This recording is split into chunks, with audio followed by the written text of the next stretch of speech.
morning and welcome to Living Local 15. Thank you so much for joining me today.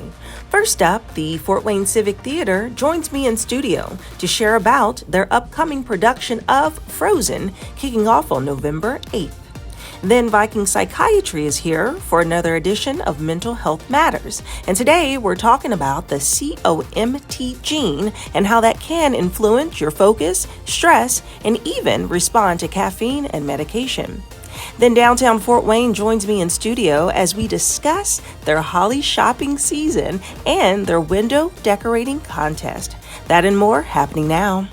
Fashion, food, and fun. You're watching Living Local 15 with your host, Jessica Williams.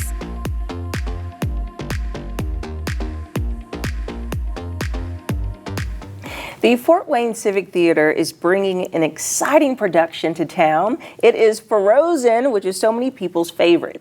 Now, this story follows two royal sisters in the kingdom of Arendelle and their journey of self-discovery, love, and sisterly bond as they navigate fear and learn the power of true love. And I'm so thrilled to be joined by Philip Cole-Glazer, who is the executive and artistic director of the Fort Wayne Civic Theatre and the director of this Frozen production. Hello, Philip. Hello. Welcome. Thank you for having me here. Yes, well, I'm so thrilled to chat with you because I know that the Civic Theatre has so many productions that you all put on throughout the year. I have had the pleasure of going to several of them, and I just love how you bring in local talent and let their stars shine. Exactly. That's the whole mission, to really showcase them.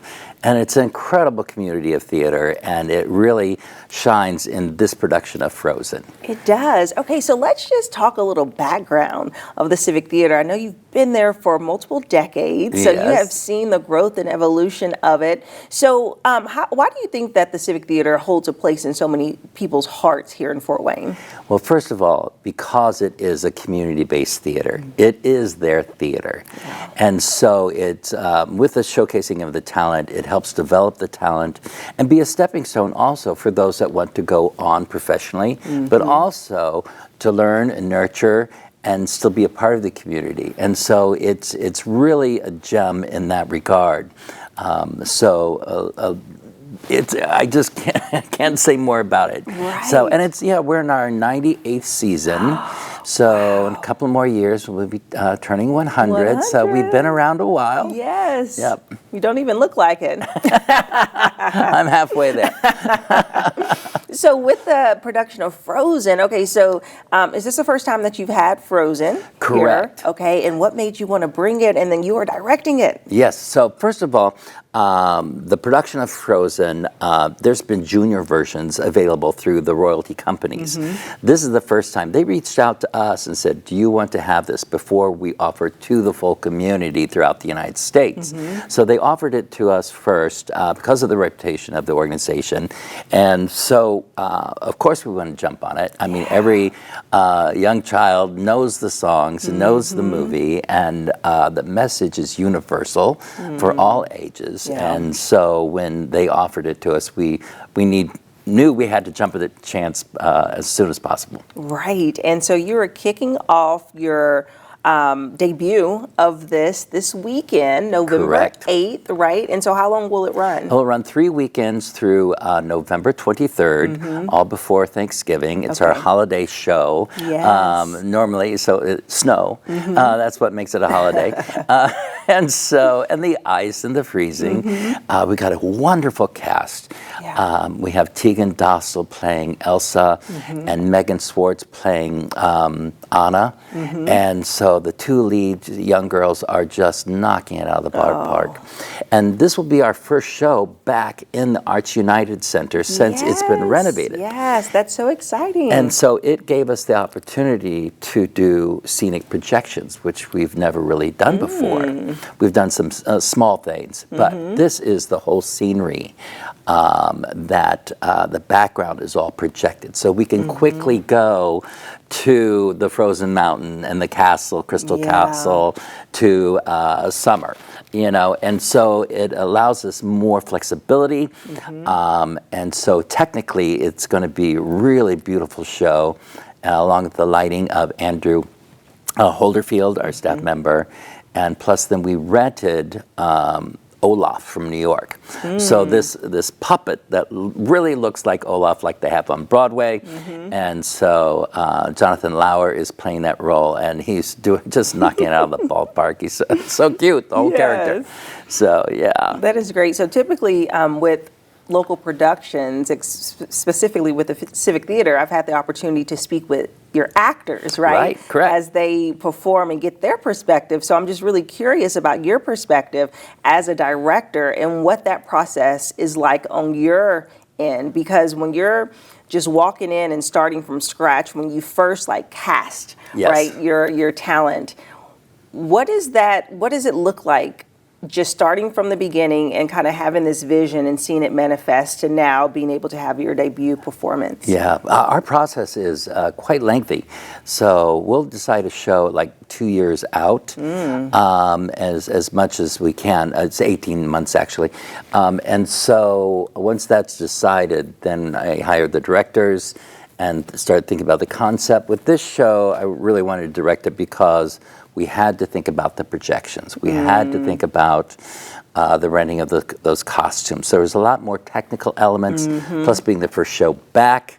But we had over 140 people audition. Wow. And so it was one of our largest turnouts. And it was, we could have cast it 2 or 3 times over. And so the talent that we were able to secure really is just dynamite. Yeah.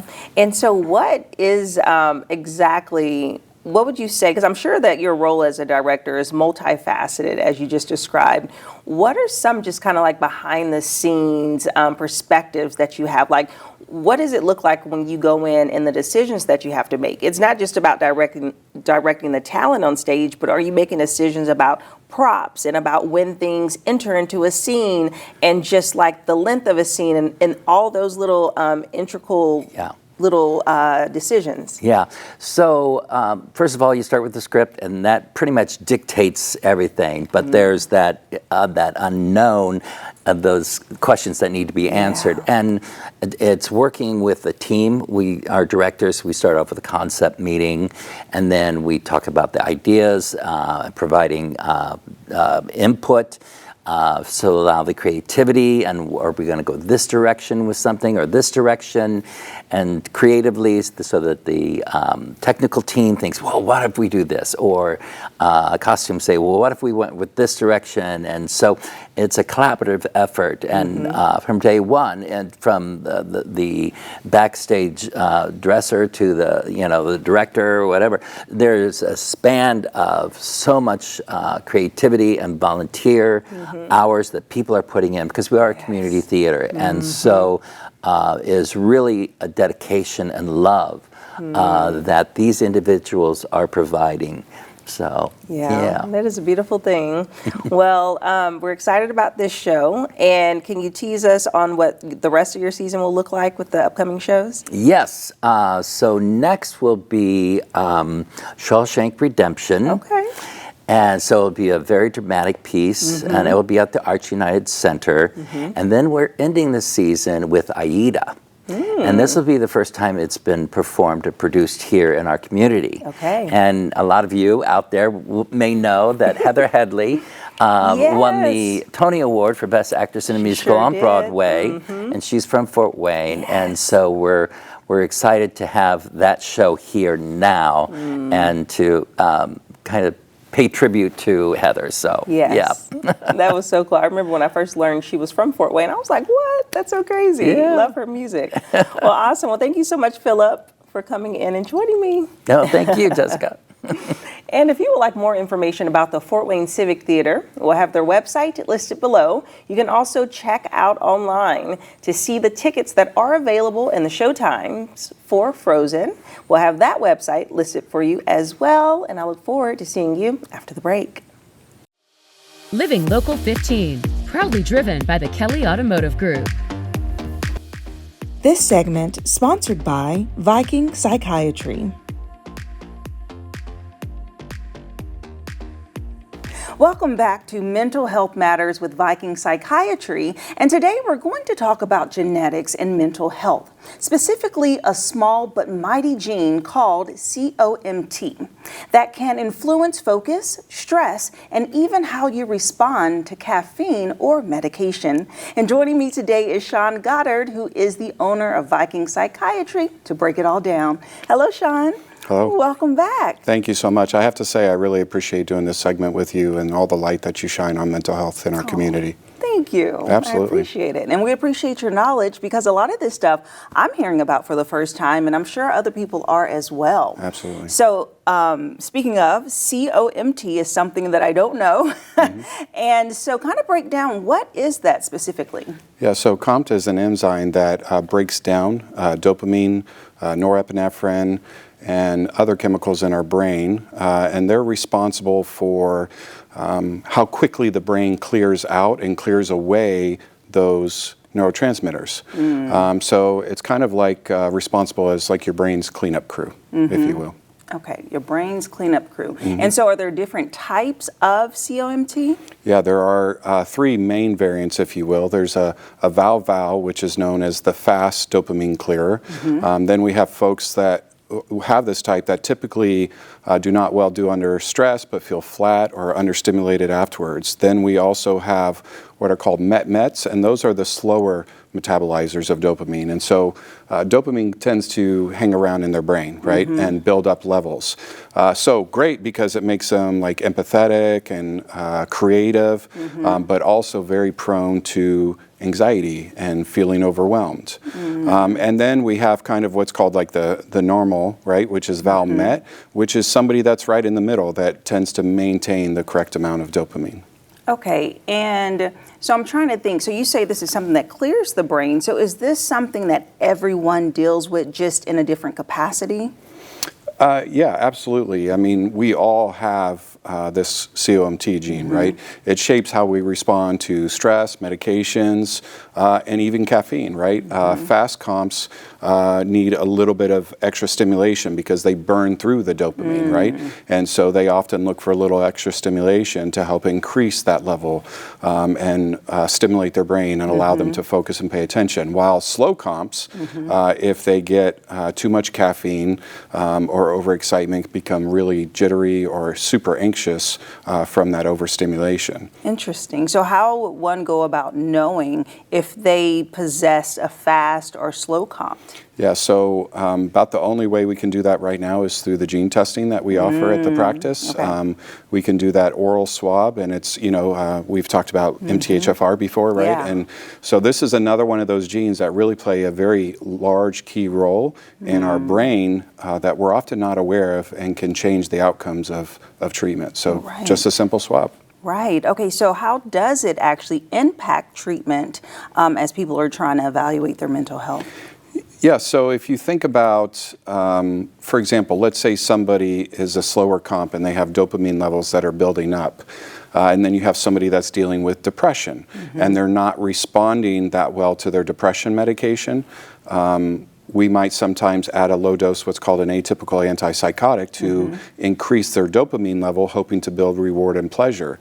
But if somebody has a slow comp and they already have a buildup of dopamine and we add something that's going to cause that to build up even more, then they'll have negative outcomes often. And so knowing that somebody has that, we can adjust and individualize their treatment and hopefully not make them feel worse, but feel better. Yeah, and so can someone's individual lifestyle make a difference in how they experience the COMT and how the treatment could be influenced by it? Yeah, so overall, we have to look at each person individually, right? Like I can't tell you, oh, you exercise and you drink green tea or you take magnesium, because everybody's going to be different based on the COMT variant that they have. But depending on the COMT variant, they can exercise, they can use green tea, massage. Yes, that's one good thing. Okay.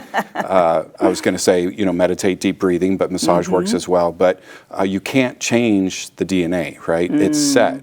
but you can change how it's expressed, right, and adapt to that and make it a strength for you versus a weakness. Oh, wow. That's really interesting. Yeah, there's just so many components that our genes make up that we didn't even know about. And again, as you do your work, we're tackling what it looks like to conquer mental health in those ways. So thank you for this information today, Sean. Thank you. Thanks for having me. And if you would like more information about Viking Psychiatry, well, we'll have their website listed below. So when a treatment feels off, it is so important to know that it may not be about effort, it might be about genetics. So understanding what we talked about today, which is COMT, will help you with your personalized brain care. And again, the website's listed below, and I'll see you after the break. This segment sponsored by Viking Psychiatry.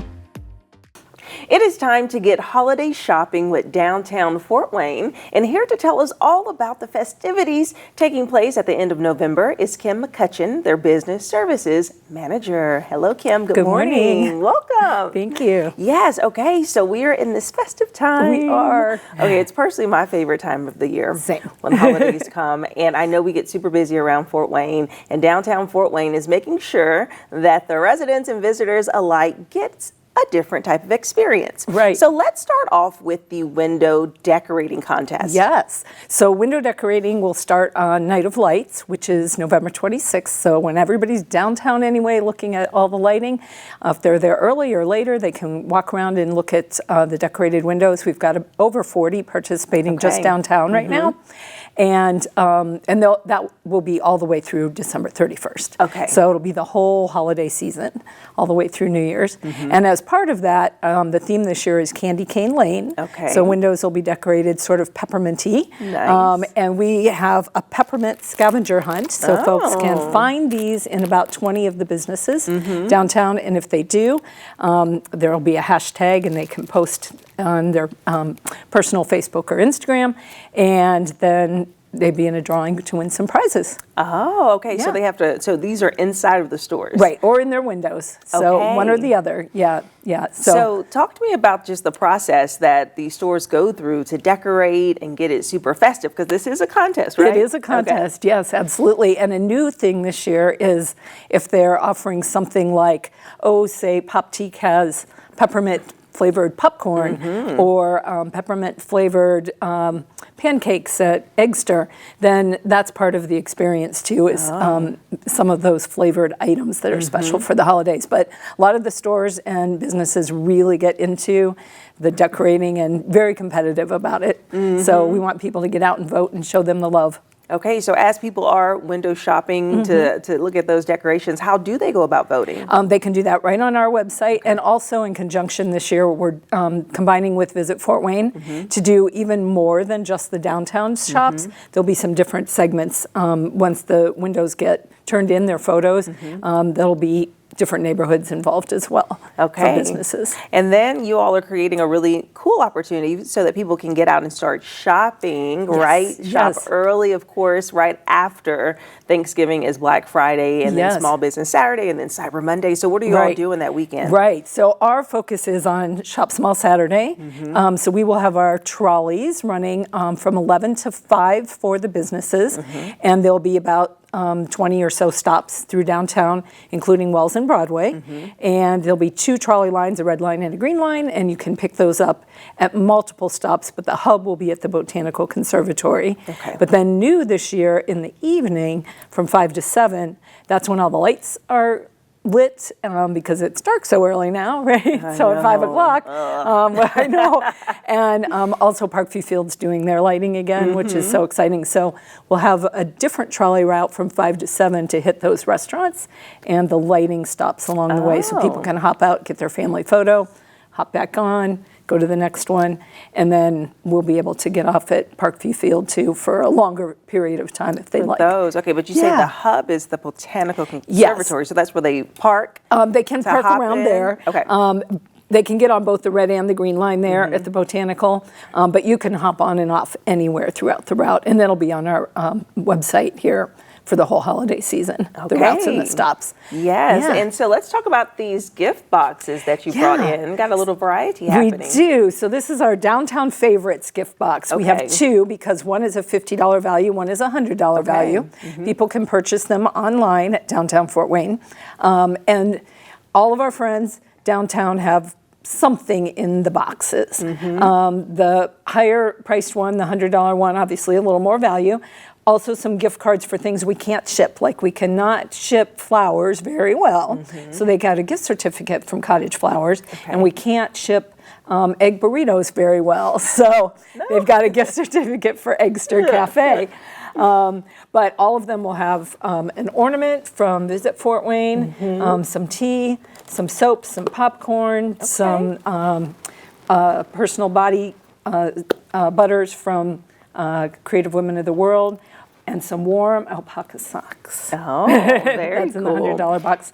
So they can get these online starting on Shop Small Saturday. But also each of these participating stores will have empty boxes in the store. So you can go around the store and make your own favorite box too if you prefer. But if you can't get out and shop, you can order online. Okay, and get it shipped right to you. Yes. Okay. Yes. And then you also offer gift cards for downtown Fort Wayne. Absolutely. So we have Yifty gift cards, which will be, this will be our second year. We started it 2 years ago at Shop Small Saturday. People can purchase them online, starting at a $25 value up to whatever they want.